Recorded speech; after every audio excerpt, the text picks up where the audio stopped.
back to my class in problem solving, mathematical investigation, and modeling. Today we will continue with the 4 steps in problem solving. We are done with the first step, which is understanding the problem.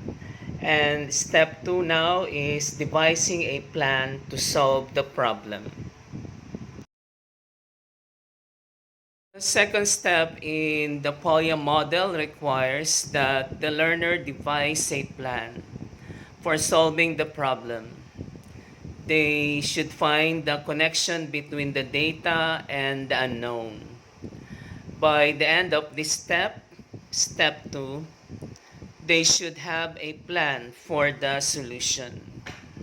In finding the connection and relationship between the data given or information given and the unknown in the problem, the student should be able to eliminate those data that are not useful in solving the problem and identify those data and information that are relevant and will lead to the solution of the problem. After reading the problem, the students should now think of a plan of how they will solve the problem. And they may use their previous experiences in problem solving or their experiences when they solve problems that are similar to the present problem and ask themselves some questions, and these are some of the questions that they may consider. Have you seen the same type of problem in a slightly different form? That is, this is a question that will help the students to see similarities between the present problem and the problems they have solved in the past, because the plan that they use in the past may also work for the problem at hand with only some revisions or changes to make in the plan that they used before. Student may also try to think of a familiar problem having the same or similar unknown. This may help the student to solve the present problem with similar or the same unknown. The student may use the plan that he used or she used before to arrive at the solution. Another question that students or learner may ask, could the problem be restated differently? This is to help the student better understand the problem, rephrasing the problem in such a way that it can be better understood by the learner. And the last question student or learner may ask or consider is, did you use all the data?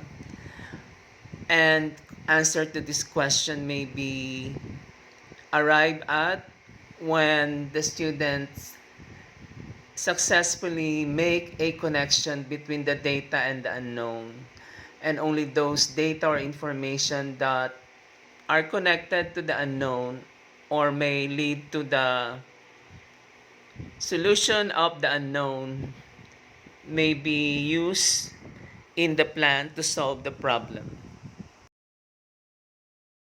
These are some of the strategies that may help the students or learners in devising a plan to solve the problem. Number 1 is hypothesizing. Number 2, estimating. Number 3, these are the discussing and sharing strategies that include guess and check, making an organized list, looking for a pattern, eliminating possibilities, use of logical reasoning, drawing a picture using a formula, working backwards. And also in this step, the students engage in explaining the plan. And we now discuss each of these strategies one by one. Hypothesizing. What is hypothesizing for problem solving?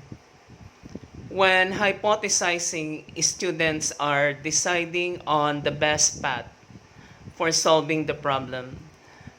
As Polya said, there are many ways to solve a problem, or students may take different routes to the solution to the problem. But through hypothesizing, students should be able to decide on the best path to take to solve the problem. In hypothesizing, students are deciding on how to set up the problem and which operations are necessary. And these are usually the three steps involved in hypothesizing for problem solving. Reading the problem, that is for understanding. Two, paraphrasing the problem, that is for better understanding. And three, listing the most appropriate methods for solving the problem. Future mathematics teacher, how do you then teach hypothesizing? Teachers should model hypothesizing for students. That is, you should demonstrate to the class, to your students, how to do hypothesizing. Two, students should then work on creating hypotheses in a group. This is like requesting the students to do demonstration after you have demonstrated how to do hypothesizing. We allow students to practice independently, and this can be done through quizzes, recitation that requires verbal responses, and the like. In independent practice or exercises that will be assigned to students, the students should be able to explain criteria for success, monitor and reinforce appropriate and specified behaviors, provide task assistance as needed to the entire group, intervene to teach collaborative skills, provide closure to the lesson. These are also the strategies for teachers when they assign exercises for independent practice. For the students to be successful in the exercises, in doing the exercises, teachers should explain criteria for success. Monitoring is a task of the teacher to see if the students are in the right track. Provision of assistance as requested by the group or as needed by the group. Intervention to make sure that the members of the group are working collaboratively. And finally, provision of closure to the lesson. That is, the teacher should make a concluding statement about the lesson, like a summary of the lesson. Another strategy that may be used for designing a plan to solve a problem is estimating. What is estimating for problem solving? When estimating for problem solving, students try out the calculations from their hypothesis by rounding up or down to determine a possible solution to the problem. Some students calculate in their head while others use paper and pencil. But for teaching estimating for the first time to the students, it is best that the mathematics teacher asks the students to do their estimating using paper and pencil. And it is in this estimating that students will go through the process of trial and error and determining which of their the possibilities they have presented would be the best to solve the problem. Mathematics teacher How do you then teach your students estimating for problem solving? Because some students estimate in their head while others estimate on paper. As I said earlier, it is probably a good idea to have your students use paper and pencil at first. This way, you will know who needs more instruction. Have each member of the group complete the worksheet for estimating. I will show you an example of this worksheet for estimating. After completing the worksheet, ask your students to compare answers with other members of their group. And after comparing their answers, they should write down their final estimate at the bottom of the page. An example of worksheet for estimating.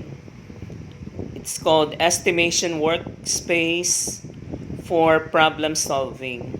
For using this worksheet for estimating, the directions given are as follows. Number one, write your hypothesis for the problem. You can write two if you have not decided on a final hypothesis. A hypothesis is like your plan of how you will solve the problem.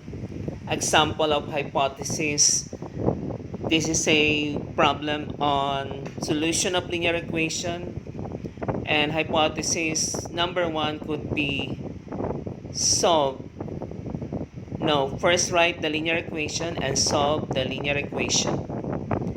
Number two, in the workspace below your hypothesis, write your estimated answer. Check to see if it makes sense in the problem and adjust it up or down. Hypothesis, the student may also write the operation that is needed to perform and arrive at the solution.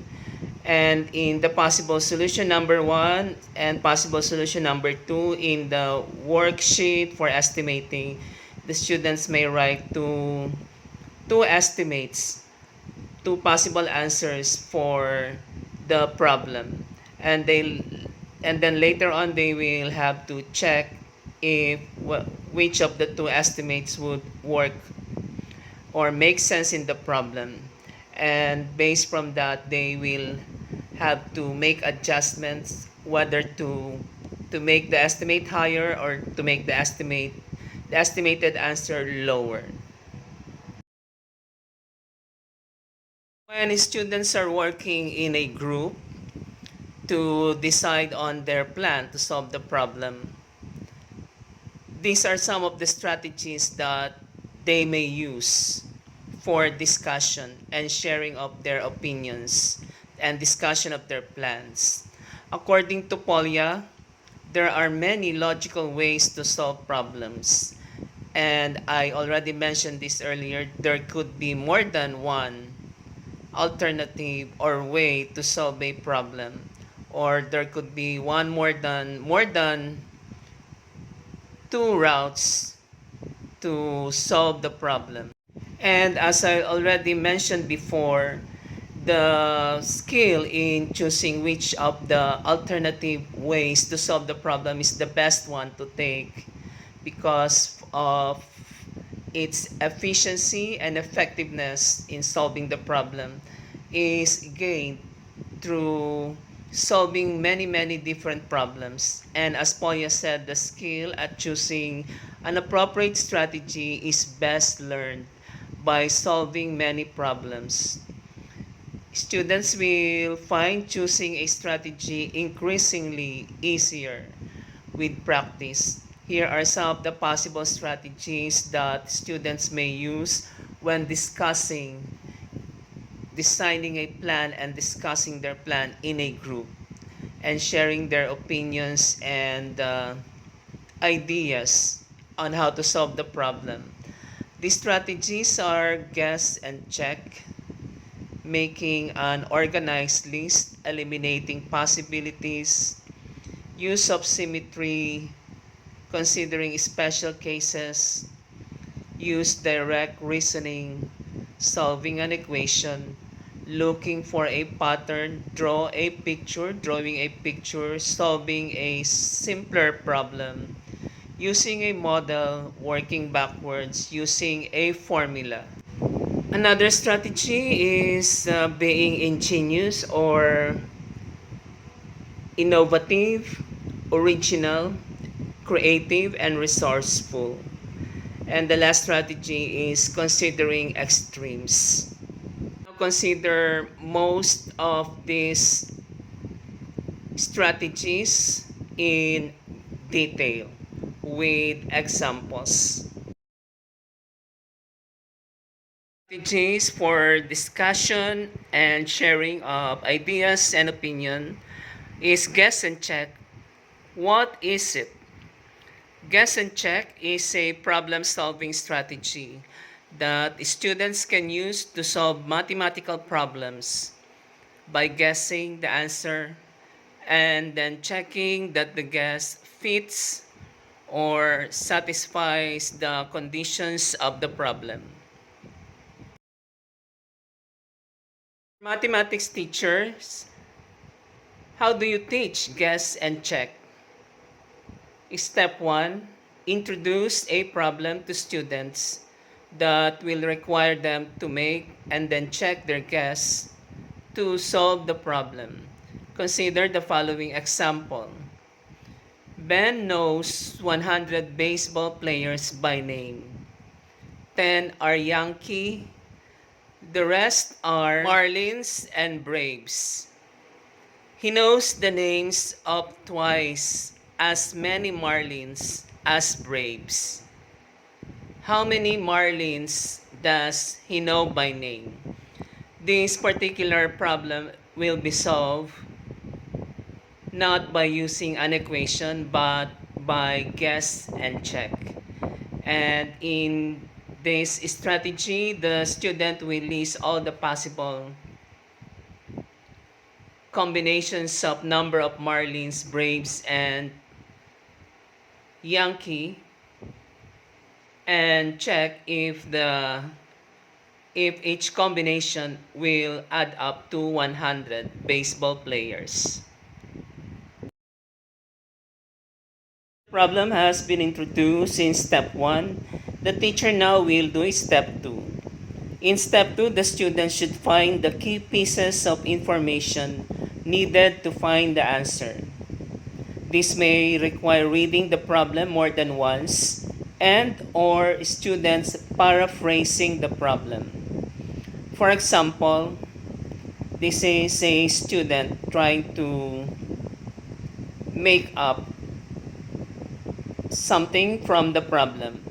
I know there are twice as many Marlins as Braves.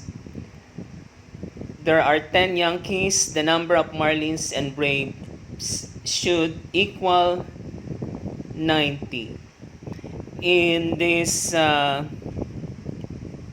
example, the student collects all the information given. One information, there are twice as many Marlins as Braves. Another information given, there are 10 Yankees. And the student come up with this information that there are 90 Marlins and Braves. That's after subtracting 10 from total of 100 players. Step 3 in guess and check, the teacher now will have the students use a table or chart to implement the guess and check strategy. In this table, the guess, a set of guesses of students are written down. In the first row of the table, you have the guess number, second column, number of Marlins, third column, number of Braves, Yankees, number of Yankees in the second to the last column, and the last column is the total number of players. The first guess made by the student, he supposed that there are 10 Marlins, so the number of Braves is twice as many as there are Marlins. So the number of Braves is 20, number of Yankees is 10, that's given. And these numbers 10, 20, and total give a sum of 40. The total in the first guess is 40, which is less than 100. So the student makes another guess. Second guess, he supposed there are 20 marlins and the number of braves is twice as many as marlins. So the number of braves is 2 multiplied by 20, 40. Number of Yankees is given 10. And the number 20, 40, and 10 give a sum of 70, which is still less than the total number of players. The second guess of the student gives a total of 70, which is less than the total number of players of 100. So the student lists another guess. Third guess, the student increases the number of marlins from 20 to 40, and the number of braves is twice as many as there are marlins. So the number of braves is 40 multiplied by 2, 80. And the number of Yankees is given 10.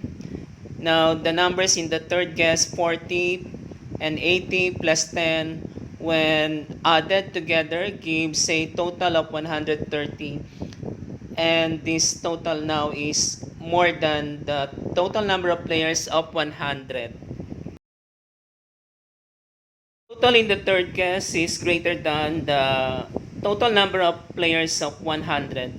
So the student continues to make a fourth guess by decreasing the number of marlins in the third guess from 40 to 30, and the number of braves is twice as many as there are marlins. 30 multiplied by 2, the number of braves is 60. The number of Yankees is given 10, and the total now of 30, 60, and 10 is 100. Last step in guess and check is check. Read the problem again to be sure the question was answered. Check the math to be sure it is correct. Actually, for each guest listed down in the table, the student has to check if the guess is correct. And if the guess is incorrect, the student has to make another guess and check until the correct the guess that gives the correct answer is obtained, as in the fourth guess where the number of braves, which is double the number of marlins that the student guess is 30, that gives a number of 60 braves added to the number of Yankees. The sum now is 100, and the guessing stops from there. Strategy for discussion and sharing of ideas for designing a plan to solve a problem is making an organized list. What is an organized list? An organized list is a problem-solving strategy which enables students to organize the data and visually consider their options answering a problem. In the attempt to produce an organized list, students will encounter frequent and repeated patterns. And these patterns are usually difficult to see if you do not organize the information given in the problem. And it is through organizing the data and visually seeing this data in pictorial form or tabular form that students will be able to see the patterns that are given or eminent or evident in the information given in the problem. Mathematics teacher, how do you teach your students to make an organized list? Step 1, Read the problem.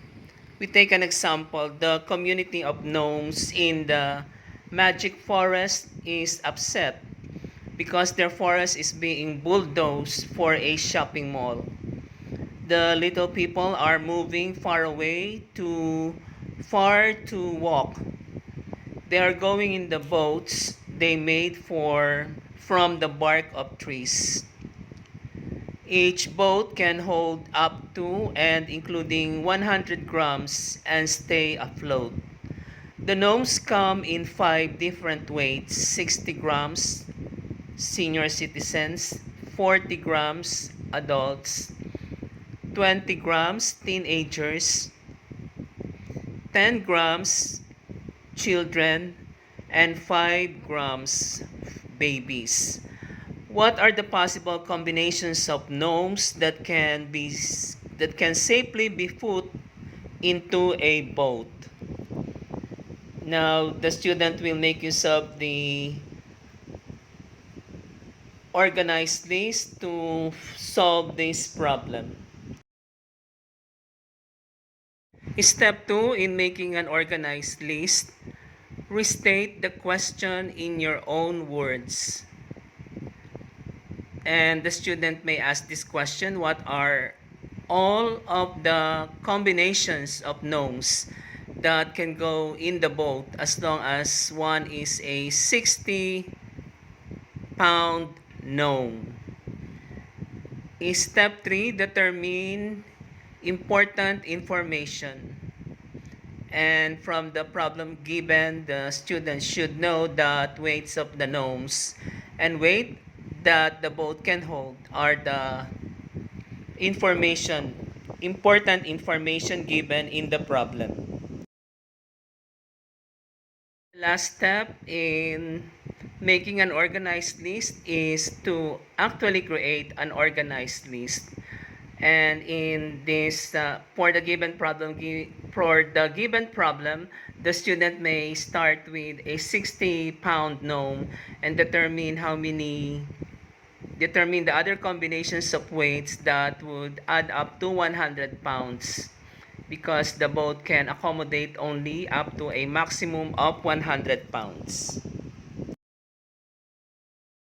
This is an example of a completed organized list, which is also an implementation of a solution that shows the combinations for one 60-pound gnome. If one of the gnomes to get to the boat has a weight of 60 pounds, then the other combination of weights for gnomes are determined and shown in this organized list. Topmost row of the organized list is shown the possible weights of the gnomes: 60, 40, 20, and 10, and 5 pounds for the babies. And in the first column, we have all one in the first column, for that means one of the gnomes that will get into the boat has a weight of 60. And if the boat can accommodate 100 pounds, and one of the gnomes has a weight of 60, how many gnome of weighing 40 pounds can get into the boat? So 60 is subtracted from 100 and you get one gnome of weight 40. Organized list shows the possible combinations of weights of 60, 40, 20, 10, and 5. One possibility, one 60-pound gnome and one 40-pound gnome can get into the boat, and their total weights, one gnome of weight 60 plus one gnome of weight 40 is 100 pounds. Another possibility, a gnome of weighing 60 pounds and two gnomes weighing 20 pounds each. So that's three gnomes. one of which has a weight of 60 and two of which have weights of 20 pounds can get into the boat.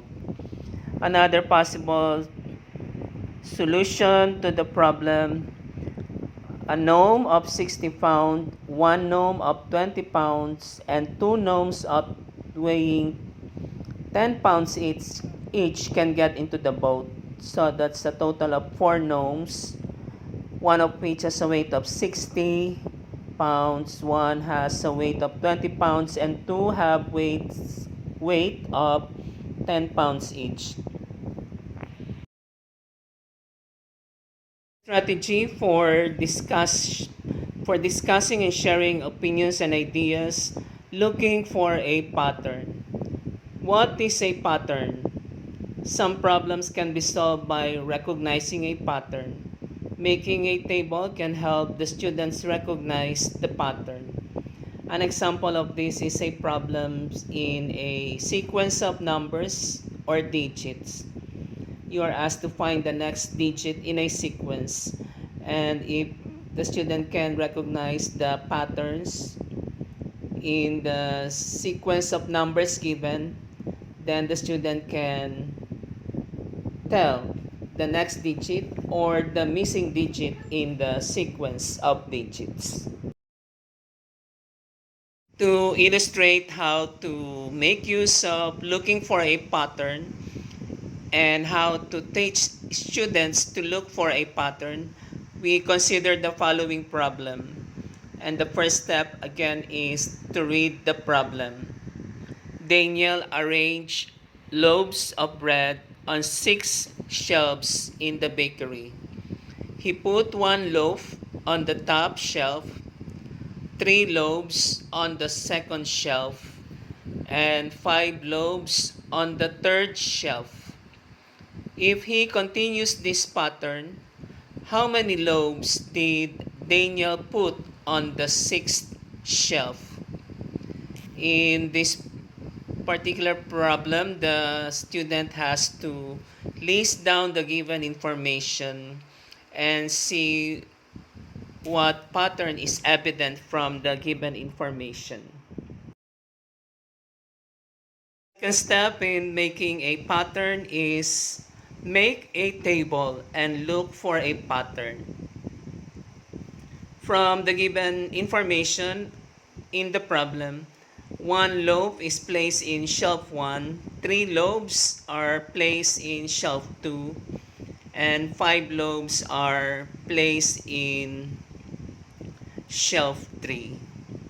And the problem says if the pattern continues, how many loaves will be placed on the sixth shelf.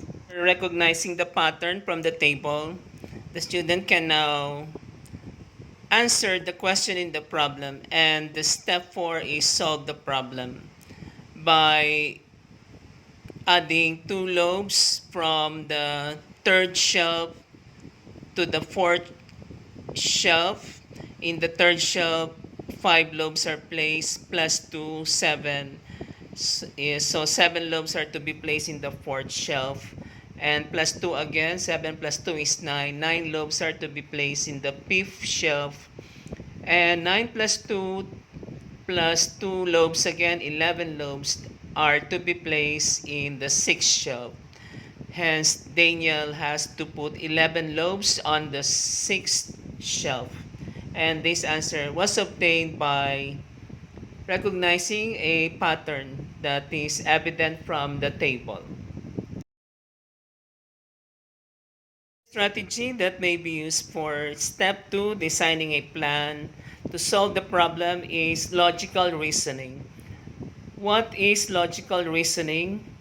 Logical reasoning is a problem-solving strategy that involves the use of Venn diagrams or charts to help students use logic to solve a problem. Mathematics teacher, how do you teach logical reasoning? Step 1, students should read the problem and paraphrase if necessary. We consider the following example of a problem. that will be solved by logical reasoning, or this problem will be used to demonstrate how logical reasoning can be used to solve a problem. Intramural sports allows students to participate in several different sports. 32 children joined in the activities. 19 played soccer and 15 played basketball. How many children played both sports?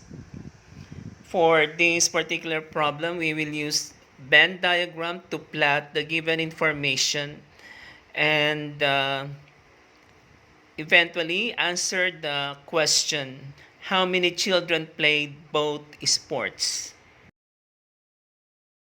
Second step in using logical reasoning through the use of Venn diagram. Step 2, students should themselves, what do I know about this problem?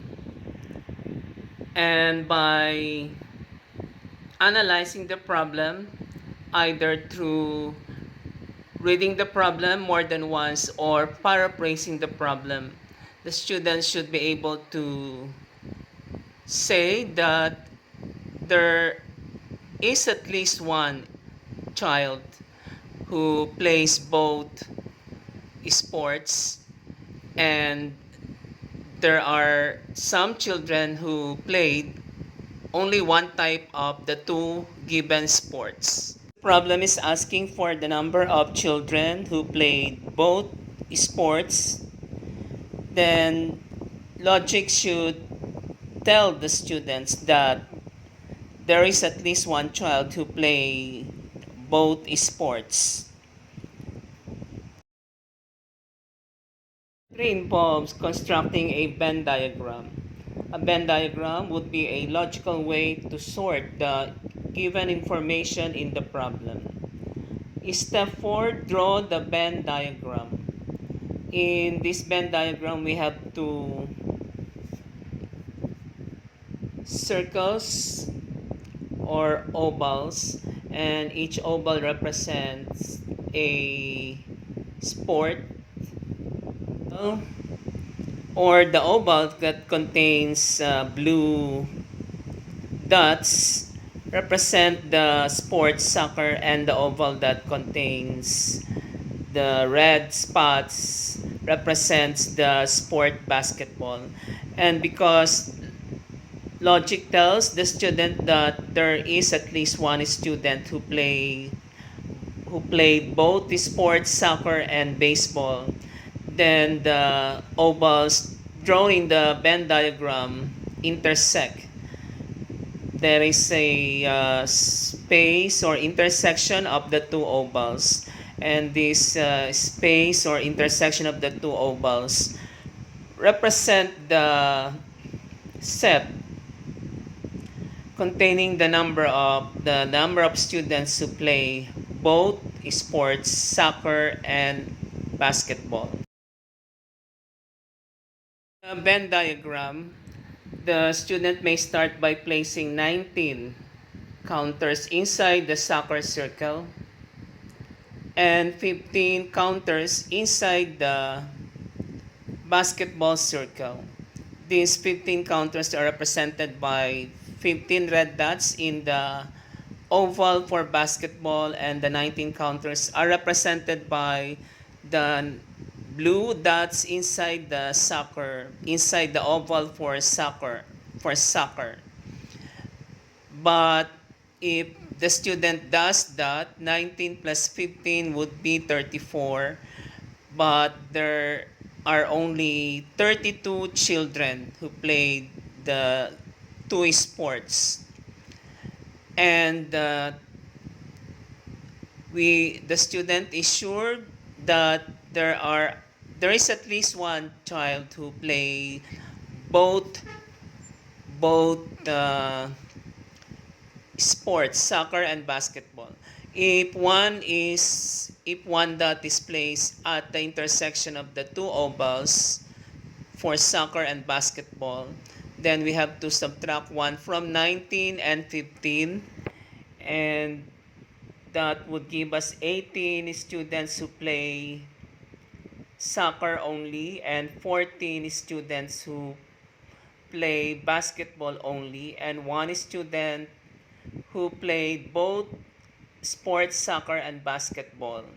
But that would give us a total of 18 plus 15, 18 plus 14 is 32, plus 1 is 33.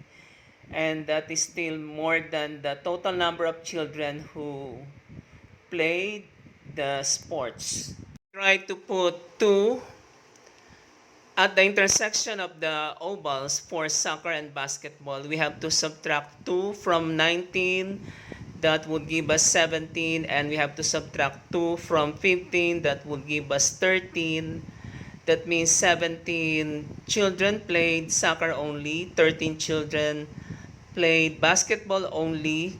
And 2 children at the intersection of the 2 ovals played both sports, and that would give us a total of 17 plus 13 plus 2 is equals 32. And so the correct answer is two children played both sports, soccer and basketball. And this answer was obtained from using the Venn diagram. Strategy for step 2 is drawing a picture. What is drawing a picture? Drawing a picture is a strategy that incorporates the use of drawing pictures to represent the problem. This strategy is frequently used to help solve some problems, which means that this strategy does not apply to all problems. It may be used only for some specific problems. Mathematics teacher, how do you teach drawing a picture for problem solving? Step 1, students should read the problem carefully and paraphrase if necessary. And to demonstrate this strategy of drawing a picture, consider the following problem. 4 students were standing in line at the library. Javier behind Timothy. Isaiah was between Daniel and Timothy. Daniel was in front of Colin. A book was on the floor near the student who was in the back of the line. Who was in the back of the line? Now a picture will be drawn or constructed to solve this problem. But the first step is to read this problem carefully and for the student to paraphrase the problem, for the student to better understand it in the problem in his or her own words. Consider again the given problem. The problem says there are 4 students standing in line at the library. But if you would look at the names of the students, there was Javier, Timothy, Isaiah, Daniel, and Colin, and that would make 5 students. And so there is a correction to this problem. Javier should be Daniel. Please take note of that. In the given problem, Javier should be Daniel. And the problem now reads, 4 students were standing in line at the library. Daniel was behind Timothy. Isaiah was between Daniel and Timothy. Daniel was in front of Colin, who was in the back of the line. A book was on the floor near the student, who was in the back of the line.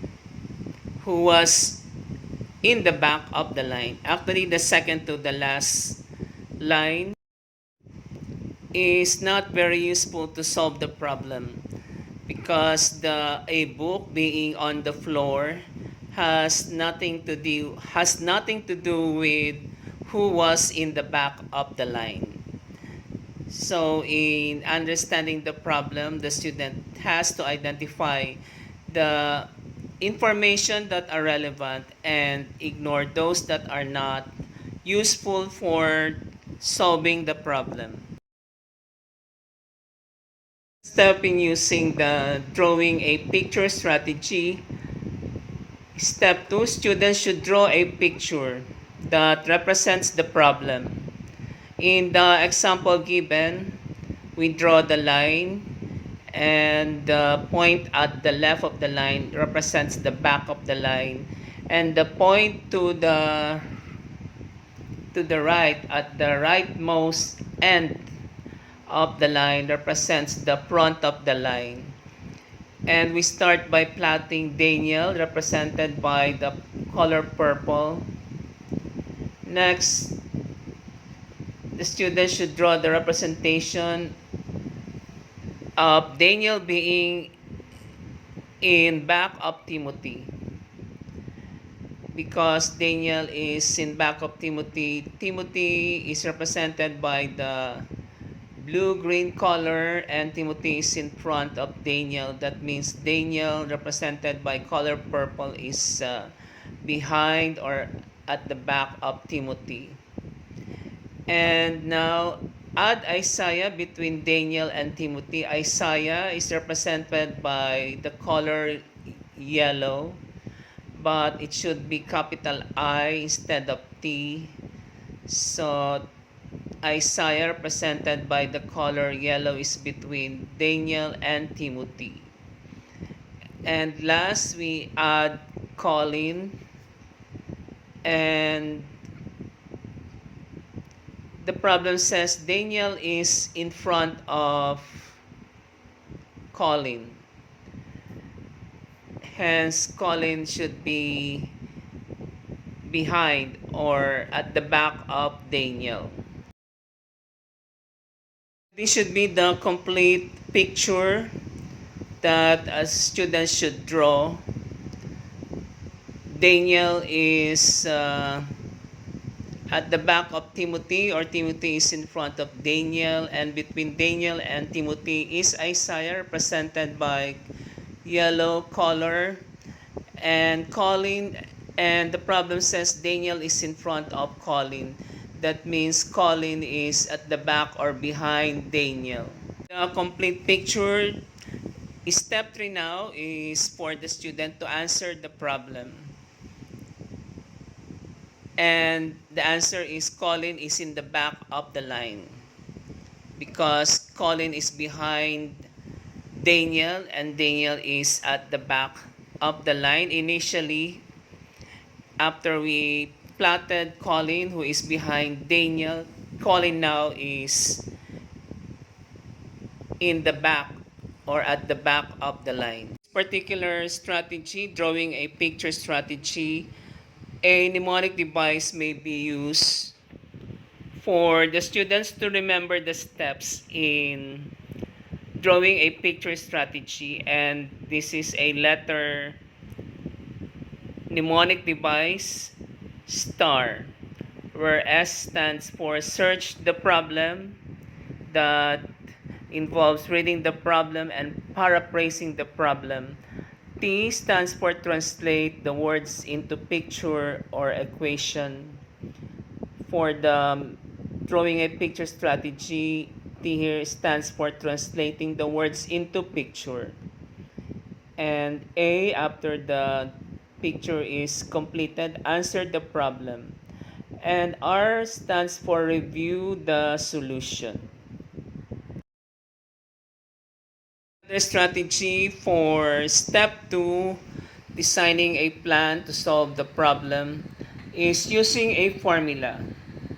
What is using a formula?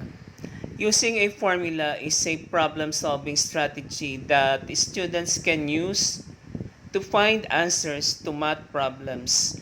To solve these problems, students must choose the appropriate formula and substitute the data in the correct places of a formula. Using a formula is a problem-solving strategy that can be used for problems that involve converting units or measuring geometric objects. Also, real-world problems such as tipping in a restaurant, finding the price of a sale item, and enough paint for a room. All this involve the use of formulas. And as mathematics teacher, how do you teach students to use a formula? Step 1, students should read the problem carefully and paraphrase the problem if necessary. And to illustrate the strategy of using a formula, consider the following problem. A rectangle has an area of 40 square meters. The perimeter of the rectangle is 26 meters. What are the length and width of the rectangle? In this problem, the students should find the dimensions of the rectangle, specifically the length and the width. And the given information are the perimeter of the rectangle, which is 26 meters, and the area of the rectangle, which is 40 square meters. The step is to list down all the formulas that the students can use to solve this problem. And because the area of the rectangle is given, the student would need the formula for area of rectangle, which is equal to length multiplied by the width. And the area of the rectangle, 40 square meters, is substituted into A to give the equation 40 equals L multiplied by W. The student would need to solve the problem is the formula for the perimeter of rectangle, denoted by capital P, is equal to twice the width plus twice the length. And the perimeter is given, it is 26 meters. And step 3 is to choose a formula to start with solving the problem. And step 4 is actually solve the problem. In this example, the solution is obtained by considering possible combinations of values of the length L and the width W. And it is given here that 40 is a product of and 2 the values and of the length L and width W and that satisfy the equation 2W plus 2L equals 26. The second equation for the perimeter of the rectangle must also be satisfied, and value of W equals 8 meters. The other two combinations of L and W, 2 and 20 and 4 and 10, although they satisfy the area of perimeter, their product is 40. They do not satisfy the equation for the perimeter of the rectangle. Thus, the numbers 5 and 8 are the two numbers that work for both formulas. That means they satisfy the equation for area of the rectangle and perimeter of the rectangle. 5 may be the length. If 5 is the length, then the width is 8. Or if 5 is the width, then the length is 8. In this problem, the length and the width may be interchanged. And for remembering the strategy of using the formula, this mnemonic device COP may be used by the students, where C stands for combine like terms. Ask yourself, A stands for ask yourself how I can solve the variable P stands for put the value of the variable in the initial equation and check if the equation is balanced. And this mnemonic device is applicable to this particular problem on the dimensions of the rectangle because there are equations to be solved, and if you solve for one variable in terms of the other variable from the equation of the area of perimeter and substitute that to the equation for the perimeter of rectangle, you can apply this mnemonic device cup to solve the equation. Strategy that may be used for step 2 or designing a plan to solve the problem is working backwards. What is working backwards? Working backwards is the strategy of undoing key elements in the problem in order to find a solution. How do you teach students to work backward? Step 1, students should read the problem carefully and paraphrase if necessary. And to illustrate the use of working backwards, consider the following problem. The castle kitchen servants brought in 4 pies left over from the feast. 12 pies were eaten at the feast. Where Queen Mab took 2 home with her. How many pies did the servants bring into the feast at the beginning? And step 2 is working backwards now to get to the solution of the problem. In the problem, the question is the number of pies at the beginning or at the start. And we now move backwards to get to the number of pies at the start. There were 4 pies that were left over. 12 pies were eaten at the feast, so that make up 4 leftover plus 12 pies eaten at the feast. That gives a total of 16 pies. But Queen Mab took home 2 pies, so that gives a total of 16 plus 2, 18 pies. Or in this solution, in step 2, account for all the pies that were eaten or taken home. 12 pies were eaten at the feast plus 2 pies that Queen Mab took home with her, that's 14 pies.